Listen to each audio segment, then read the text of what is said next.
When I was 15, I was an exchange student in southern Australia in a tiny little town called Swifts Creek. And when I got there, I noticed there was a lot of tension in the house where I lived. I seemed to fight a lot with my host mother, and I couldn't really make her happy. Well, one weekend I was grounded. I'm not even really sure why, but we fought a lot. And she came in my bedroom on a Saturday morning. I was in my room and I was definitely sulking like a teenager. And she said, "The longer you're rude, the longer you'll be punished." I kind of thought she had a point. So she went into the kitchen, and a few minutes later I grabbed my 17 magazine and trundled off to make small talk and have a cup of tea.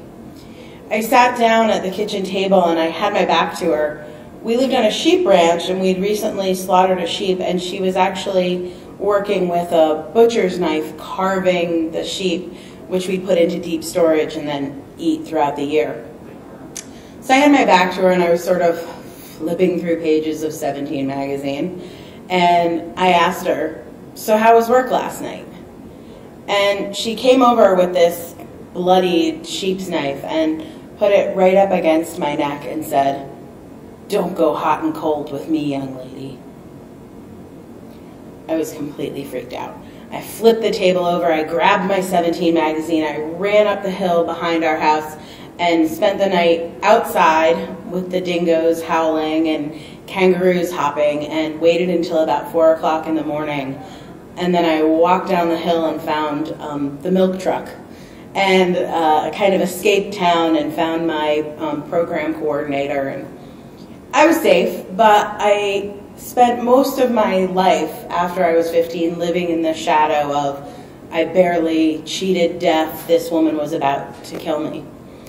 And it took me a lot to really trust adults again and to trust people again, and I was generally pretty unhappy. And I started doing my own work on forgiveness. I actually stumbled upon A Course in Miracles through reading Marianne Williamson's Return to Love. And as I processed what had happened to me and really just let the chip on my shoulder about my host mother go and forgave her and released her to the universe, I actually even went back to Australia once and did the drive and saw my house and saw where I spent the night. And I just didn't even feel the need to go back to that dark place. I felt really freed.